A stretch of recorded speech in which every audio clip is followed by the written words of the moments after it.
Il ne reste que quelques minutes à ma vie. Tout au plus quelques heures, je sens que je faiblis. Mon frère est mort hier au milieu du désert. Je suis maintenant le dernier humain de la terre.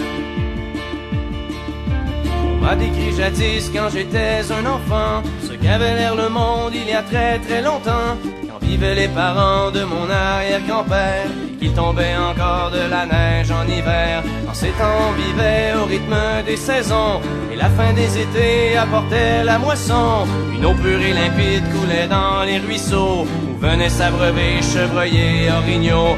Moi je n'ai vu qu'une planète désolante, paysage lunaire et chaleur suffocante, et tous mes amis mourir par la soif ou la faim, comme tombent les mouches, jusqu'à ce qu'il n'y ait plus rien. Plus rien. Plus rien.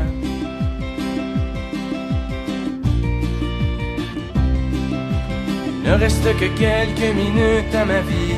Au plus quelques heures, je sens que je faiblis. Mon frère est mort hier au milieu du désert. Je suis maintenant le dernier humain de la terre.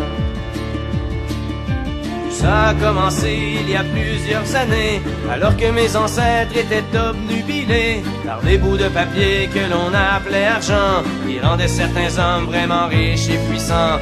Ces nouveaux dieux ne reculant devant rien, étaient prêts à tout pour arriver à leur fin. Pour s'enrichir encore, ils ont rasé la terre, pollué l'air ambiant et tari les rivières.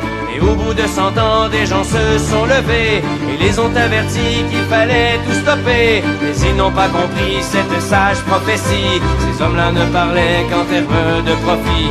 C'est des années plus tard qu'ils ont vu le non-sens. Dans la panique, on déclarait l'état d'urgence, quand tous les océans ont englouti les îles et que les inondations ont frappé les grandes villes. Et par la suite, pendant toute une décennie, ce fut les ouragans et puis les incendies, les tremblements de terre et la grande sécheresse. Partout sur les visages, on lisait la détresse. Les gens ont dû se battre contre les pandémies, décimés par millions par d'atroces maladies. Puis les autres sont morts par la soif ou la faim, comme tombent les mouches, jusqu'à ce qu'il n'y ait plus rien. Plus rien. Plus rien.